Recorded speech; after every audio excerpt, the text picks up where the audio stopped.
Hello, Chris Bellasini here, and welcome to this, educational piece on what a 50-year loan would mean compared to a 30 loan, which is kind of the standard in most marketplaces around the world at the moment. So the reason I'm bringing up this topic is, as you can see, that during the week that Mr. Trump came out and just tweeted this, not tweeted, it was on his own Truth network, social net media, that 30-year mortgage happened with President Roosevelt back in, I think it was just after the Great Depression. The whole idea back then was, we're going to make houses more affordable for Americans.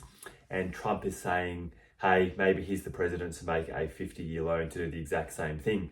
A few stats, a few reasons behind this is that the average age currently in America for a first homeowner is now increased to 40 years old. Which again, a lot of commentators are saying, well, it makes no sense to give a 40-year-old a 50-year loan because they're going to be 90 by the time they finally pay off their home. Another reason is that, there's just less people being able to afford a property this day and age. Things have gone a bit crazy, not just in America, but around the world. And Australia obviously follows a lot what America does, hence why I thought I'd put this together as a bit of a discussion topic. So Let's dive in and see what this really means as far as numbers go. So the first thing is that currently a 30-year loan, the way that the banks work to borrow money, to lend money to people, is that they will assess their income and their expenses and then lend them an amount based on what the bank perceives that they can afford. And I think it's usually around about a third of their income, takeaway income, that is after taxes. So that gives you a bit of an idea that, if you're earning X amount of dollars, the bank will go, hey, we will lend you $800,000. That's the case study I'm going to use today. If you can borrow $800,000, and away we go. And that has to be affordable for you to do that.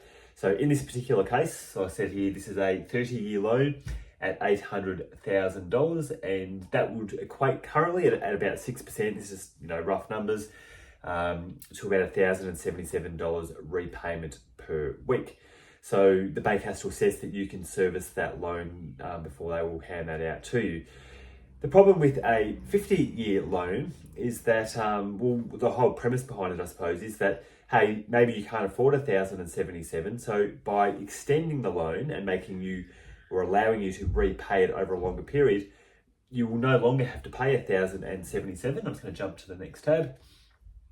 Instead, over a 50-year period, that will drop to $937 a week. So it's a difference of $140 per week.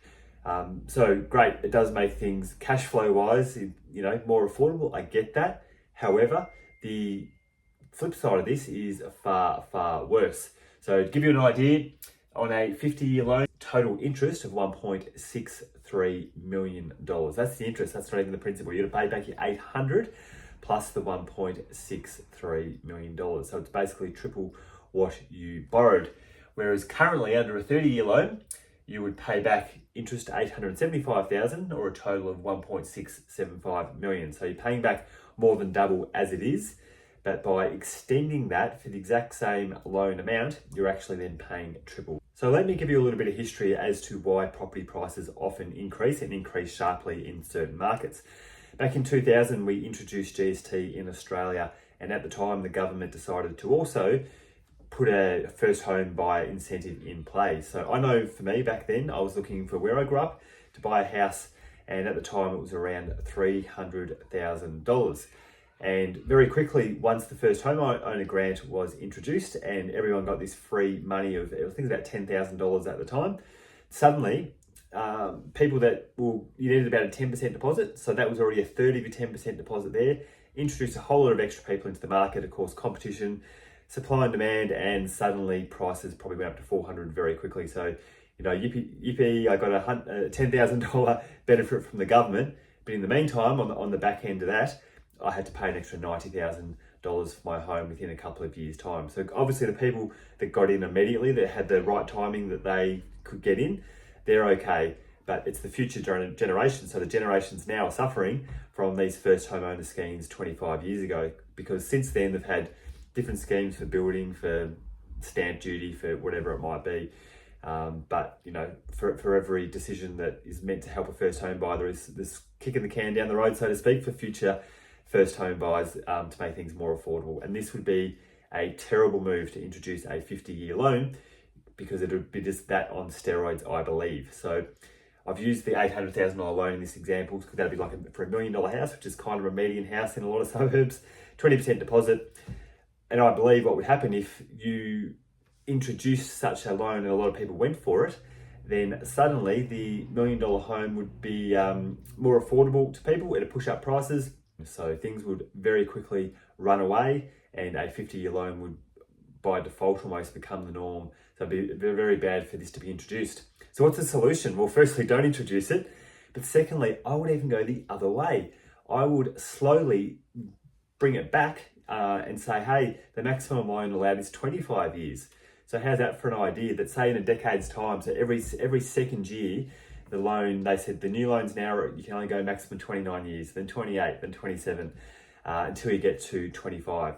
And what would that mean? So again, slowly the market wouldn't go up as quick, because there's less access to money, and that's obviously the biggest driver pretty much, especially for the first home buyer market, is access to money. So you get slightly less access to money, which keeps prices at a more reasonable level. It also means that as prices don't increase, there's less stamp duties to be paid. And in this particular case study I've just given you, so a 25-year loan, your interest would reduce to $705,000, and the total repayments are just over $1.5 million. So you would be better off under that model by approximately $170,000 over the life of the loan. So that's how I think would be a better way to make things more affordable. Sure, it's a bit of short-term pain for the people right now, but it's always been about the now. I think it's time that we go the other way and we actually go, hey, what's the long-term solution for this? And I think the long-term is certainly not to go the 50-year loan. I think it's to bring it back to, say, 25 over a period of time. I'd love to hear your thoughts. These are mine. I don't think the Trump thing's going to go ahead anyway. He's been very quiet since then and just said, I'll just help a handful of people. So I think that the backlash in America has been quite strong to say, hey, there's far more negatives than positives in this. And I can say that is very, very true. It would be a disaster for something like this to be increased. I guess before I wrap this up as well, you think about it from a government point of view. What it means is not only will banks will make an absolute killing, so they're doubling their interest, albeit by over an extra 20 years. So they're making a killing, but governments also, it would be forcing people to work for a longer period of time. So if they wanted to retire, I think the retirement age currently is 67, 68. I know it keeps upping. But if you introduce a 50-year loan, people would have to work for longer to pay off their loan, and they might work for another 5 years. And while they're working for another 5 years, the government are getting more taxes from those people. So maybe that's the thinking behind this, that they can see that the government have a lot of debt to pay off themselves. This is a sneaky way of getting them to pay, the people to pay back more taxes. Anyway, like I said, Chris Bellatini signing off. Hope this has been of use. Have a great day. Bye for now.